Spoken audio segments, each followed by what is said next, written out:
call Tamatha Paul. Oh, yeah. Kia ora. Thank you, Mr. Speaker. I'm really happy to rise on behalf of Te Pāti Kākariki, the Green Party, to offer our wholehearted support for this mahi. And I want to begin by acknowledging the powerful wahine who brought this to the House today and have endured over the last 3 years just patiently waiting for this to happen and to see the fruits of your labour, the fruits of your courage, the fruits of your bravery happening before us today.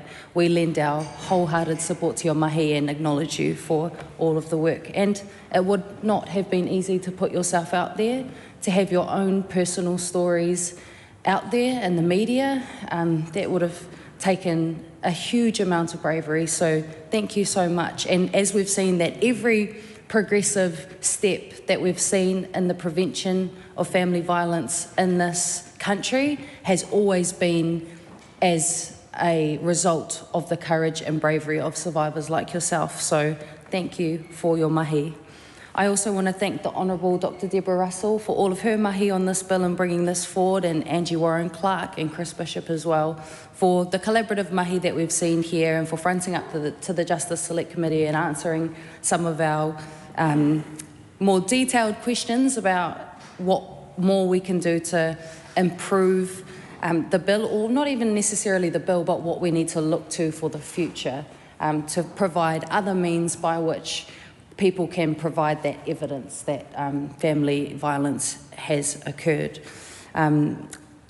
Yeah, we can have a world where there isn't family violence and when there isn't sexual violence, and it's all of these incremental steps that will lead us to that point. I'll keep my contribution to the point and brief, but I'll just say that this bill does mean a lot to me as the child of a solo mother who also escaped an abusive relationship.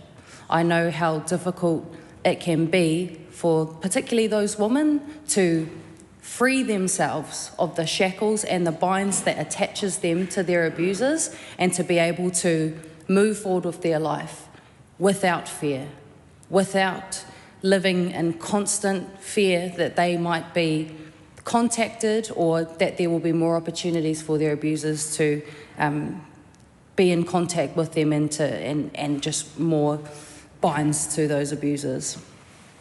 So we really appreciate this bill.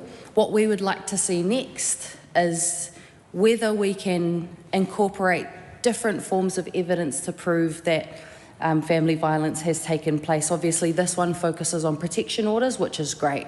That's one mechanism, but also how could we open up that scope of evidence to include things like written evidence from doctors or police or other trusted people that are involved in those processes. So we can look at that evidence, but today is such a crucial and important first step towards that. And we won't solve it all today, but this is a really good and earnest step towards solving these issues.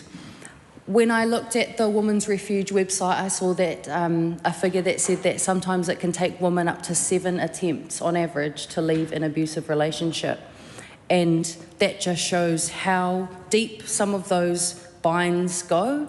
And I think that this bill at least removes one barrier for those survivors and means that it makes for people experiencing abuse a lot easier to unshackle themselves from that abuse. As you know, I just want to mihi to my colleague Marama Davidson for all of the work she did around Te Ao Rerekura and looking at how we can totally eliminate prevention violence within our country, and just want to acknowledge that that strategy still stands and that we're still looking at all different options and tools that there are available to eliminate family harm in this country. So yeah, thank you to the wahine that have spoken up and made this a reality. Thank you to Dr. Deborah, to Angie, to Chris Bishop for all of their mahi on this. I like to see that collaborative approach across the House, and I like to see the things that we can achieve when we put our politics aside and work together for something that I think we all want in this House, which is a world free from family violence. So that is our contribution, and proud to say that we fully support this bill. Kia ora.